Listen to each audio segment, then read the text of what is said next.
Let's check in and see how things are going over in New York City, because there's actually been an update on the Cea Weaver reveal.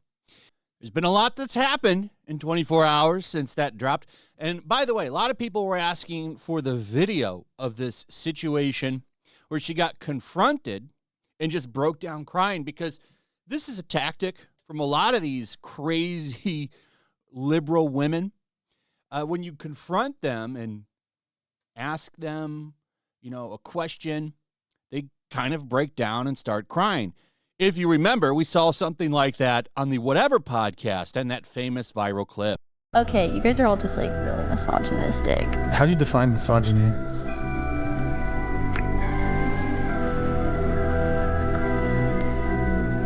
What?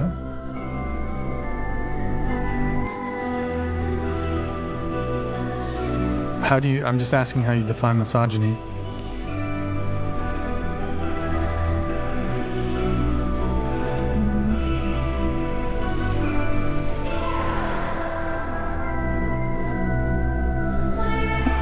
Can I go? Are you okay? Like, do you want to go as in leave? If you want to leave, you can leave. I was hoping we could continue having a conversation, but Excuse me, Mr. Vegeta, sir? Get out, woman! So I can't play this one. I don't know where it is. I have asked Grok for links. It took me to the video I made. So I don't know where it is. They haven't released it, I'm guessing, or it's somewhere under a paywall. I wish they would release it. But regardless, she got confronted on her views. They asked her, okay, well, what about Mama? And she ran into her house and cried. She didn't respond, say, I'm actually talking to my mother about maybe letting that go so she can move into a New York box and live like me in a shoestring box. I don't even know if she lives in a shoestring box, because this area that she's in right now looks nice.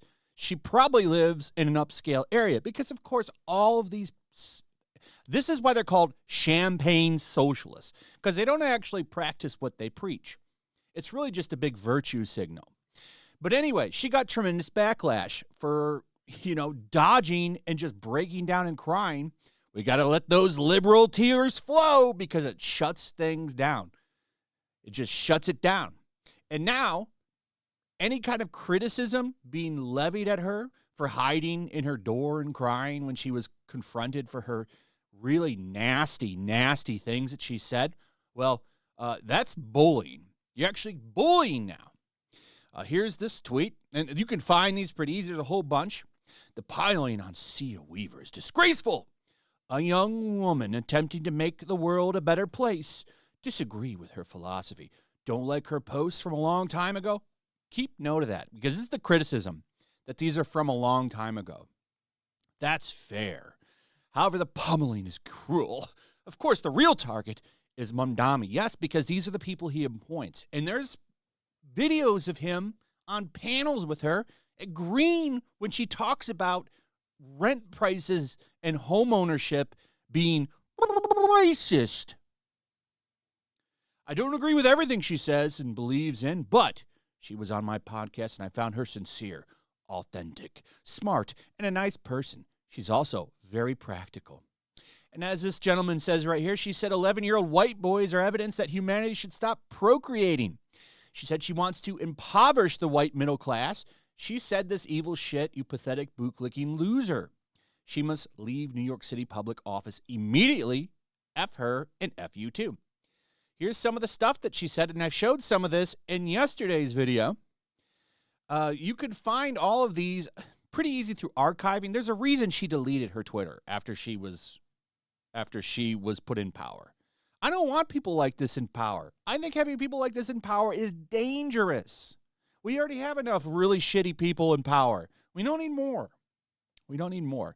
But remember, all of these things that she said are just from a long time ago, like this tweet from 2019. Such a long time ago, 2019. Man, how the times have changed since 2019. That's when she argued that homeownership is a weapon of white supremacy, masquerading as wealth building and public policy. But let's hear from herself, right? All this from a long time ago. She's changed. She's a changed woman. Out of your effing mind. That was in response to a resurfaced tweet from way back when, something you'd said on Twitter about home ownership being a tool of white supremacy. I wanted to give you a chance to respond. You're not out of your mind, right? I don't think I'm out of my mind. Okay. I think that some of those things are certainly not how I would say things today and are regretful. But I do think my sort of decades of experience.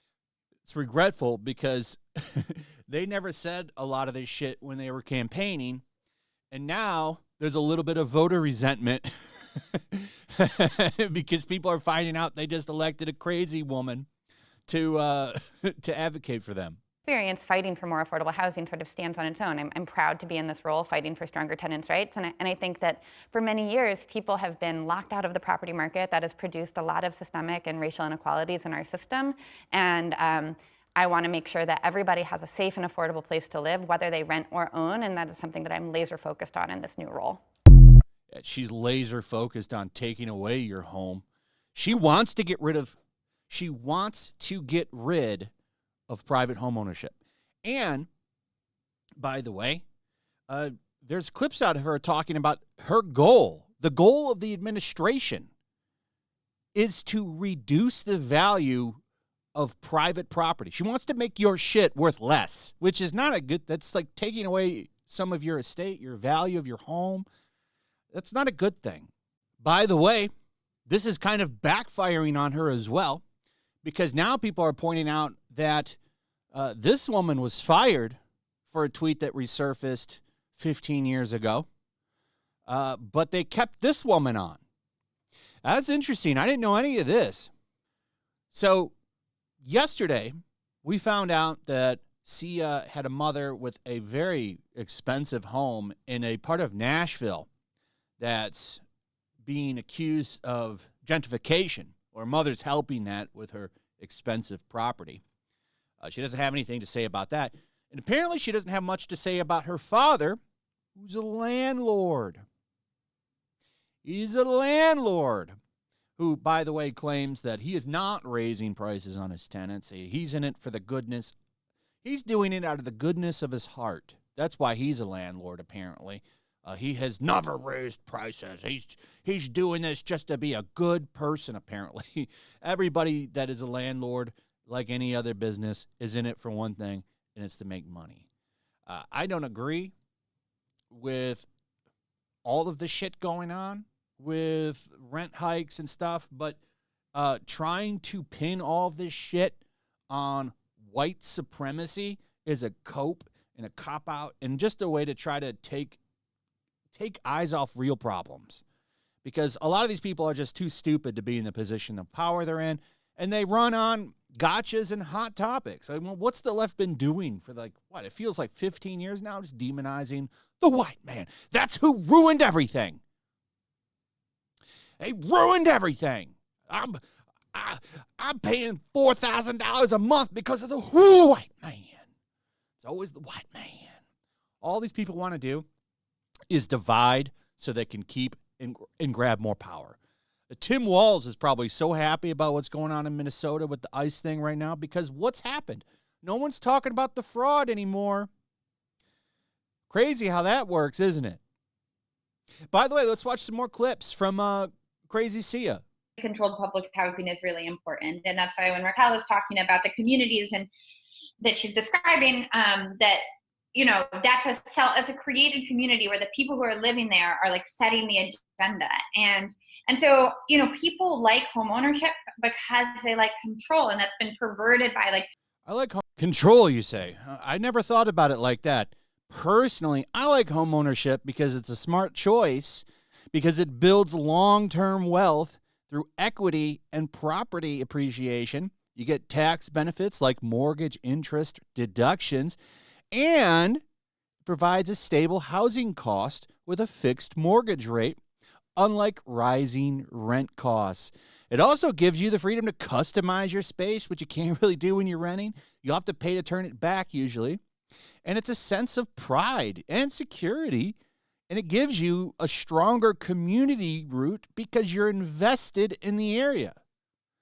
So, you know, you could say what you want about it, but the last thing that ever crossed my mind when I was getting my house was that it's fueling a white man agenda or whatever the hell this crazy lady thinks it is.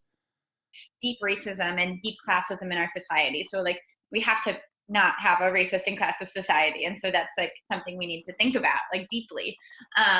But, you know, I'll tell you what I think about it. I think it's scary. I don't want to live in a socialist communist nation. People literally risk their lives escaping from those shitholes. I don't understand why these champagne socialists love it so much. Well, I understand why the people in power that push it like her do, because they'll benefit from it and be the ones at the top living the best while everyone has to gruel and work in mines and shit. I don't want to live in a world like that. I really don't. Scary seeing people like this get into power. To me, it's about control, and why rent control is really important is because rent control alters the power dynamic between renters and who owns the building. And So then it goes into the other one. Let's watch it anyway, just for context. I think the reality is that for centuries we've really treated property as an individualized good and not a collective good, and we are going to transitioning. Well, it is kind of a collective good in the fact that if you own something in a community, you have skin in the game.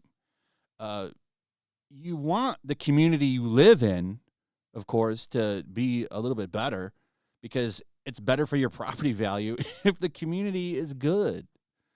To treating it as But it is individualistic as well for a lot of the reasons I already said. Like you have skin in the game, but you also own the house, and it creates long-term wealth, which you can also pass down to your offspring.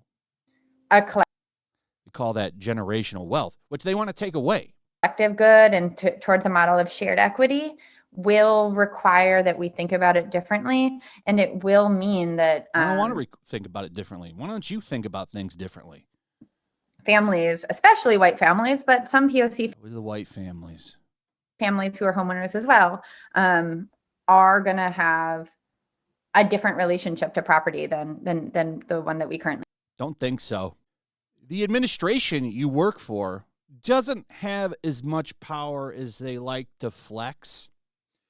And they're going to have an uphill battle with a lot of this shit. This is why I always find it funny when a lot of these very progressive politicians promise so many things and they can never come through with it. Remember with Biden, it was, oh, yeah, student loans, those are going to be gone. What happened with that? How'd that work out? And you know what's funny to me is they'll do that again in the next presidential election. Probably during the midterms. They'll promise it again, and a lot of these dopes will fall for it. A lot of this shit that they say they're going to give you, a lot of these free things, like it never comes through. I was looking at this. It made me think about this whole story. This is something that just dropped yesterday. Homeowners blindsided by crippling 450% rent hike after New York City court rules in favor of billionaire landlord. Now, I'm not saying I agree with this, but I'm going to tell you what. The solutions that they have are going to do nothing to fix this. Nothing will be fixed with the way they're trying to push it. What are they going to do in response to something like this? Probably just call it racist or some shit, not really fix the problem, and rile up their voter base, which is what they do every time. So we'll see what happens. It's going to be an interesting year following this stuff. Like, it's really sad, in my opinion, to see what's happened to New York City. And I'm going to tell you this, these swindlers are not going to fix anything. They're con men and women just looking for power, and they got it off of lies and desperation. So we'll see what happens. Let me know what you guys think about all of this. If you're in New York City, let me know what you think about all this. Let me know what you think about this, even if you don't. But I am really interested in what people from New York City have to say about this. Also, if you would, please like, subscribe, share the video, hit that notification bell, and we'll see you on the next one. Peace.